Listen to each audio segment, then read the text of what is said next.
Puta jumento!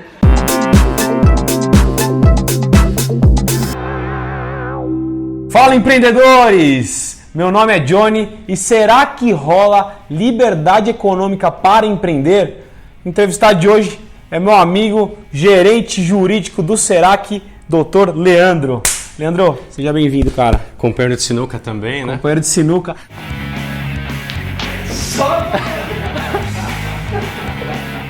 Nesse clima totalmente disruptivo, conta pra gente, Leandro, o que é essa nova lei da liberdade econômica e quais os objetivos dela? Bom, você usou um termo da moda, né? Disruptivo, né? E um discurso que está muito presente, a questão da liberdade para empreender, enfim. É uma lei já não tão nova assim, a lei é de setembro, ela foi regulamentada agora em dezembro, e ela tem algumas polêmicas por trás dela, né? Que é uma coisa que tem sido muito comum, né? Pelo contexto político que o país vive. Mas a nossa ideia aqui é fazer uma análise de quais são os impactos dela para a operação dos nossos clientes, né? Para o dia a dia do empreendedor, no que ela vai impactar. Bom, basicamente, se nós pegarmos esses aspectos técnicos, práticos, né? Sem tentar politizar demais a ideia, né? A norma, ainda que toda norma tenha uma vontade política por trás dela, né? Do executivo, do parlamento, enfim, a gente está falando de uma lei, de um decreto.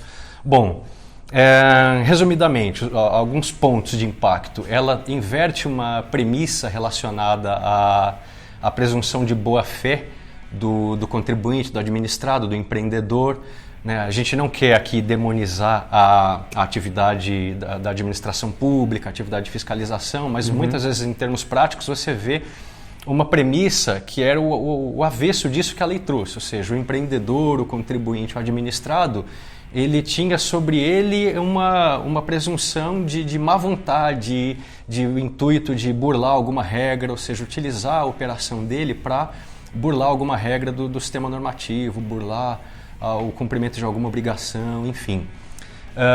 Ela também traz uma liberação tácita de alvarás para determinadas atividades, né? Atividades consideradas de baixo risco, que a lei e a regulamentação dela consideraram de baixo risco. Então, a regra geral, antes você tinha uma regra geral de que eu preciso obter um alvará, eu preciso pegar a bênção de alguém para iniciar a minha atividade. Né? Agora, ela traz um grupo de atividades, né? De acordo com o CNAE, em que essas atividades elas ficam dispensadas de previamente obter o alvará para iniciar a operação. Tá? Isso é um outro impacto, é um aspecto prático importante também. Tá. E traz também uma liberação tácita no que diz respeito aos prazos que a administração tem para responder a alguma solicitação, para julgar algum recurso. Ou seja, eu entro com um recurso, entro com a solicitação, tudo isso tem um prazo dado pela lei local, a lei do processo administrativo, por exemplo, de uma determinada cidade, de um determinado estado ou processo administrativo federal.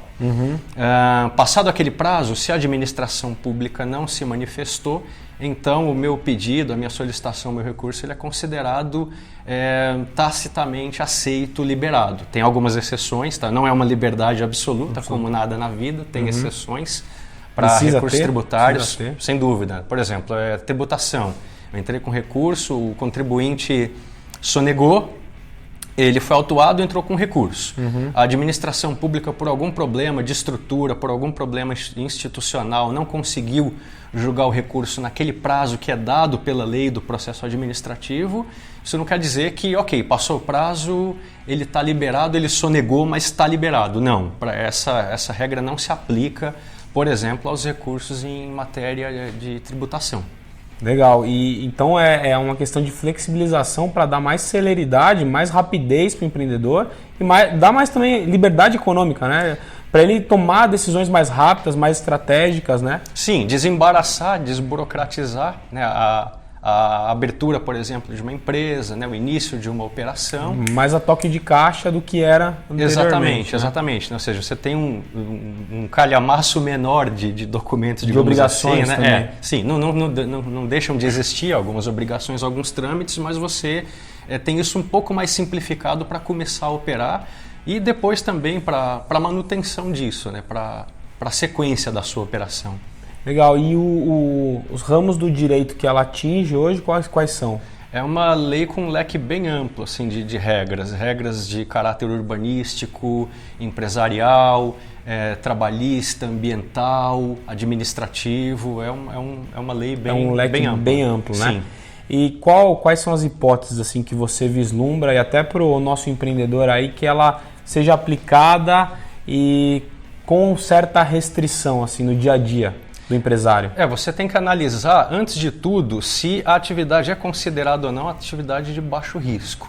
A partir dali, é feito um mapeamento dos quinais, a gente pode, inclusive, ajudar o nosso cliente, o empreendedor que esteja iniciando a sua operação, ou que já esteja operando aqui com a nossa assessoria. A gente pode, a partir dali, já identificar dentro do KINAI, da classificação da atividade dele, quais vão ser os impactos, se ele está liberado para em relação a determinados alvarás, determinadas licenças, se ele não está, o que precisamos fazer para adequar essa empresa, enfim, esse empreendedor aos regramentos dessa lei. Saiu uma resolução que tem lá uma lista de quinais que são esses quinais contemplados, né, com um processo mais flexível de liberação de alvarás, licenças e etc. Que legal. E que bom que estamos totalmente preparados. Então você, empreendedor, que tem alguma dificuldade ou quer saber qual celeridade, qual foi a questão que visou desburocratizar, visou dar mais autonomia nesse processo, mais rapidez ao seu negócio, conte conosco, conte com o Serac. E agradeço ao Leandro. Obrigado.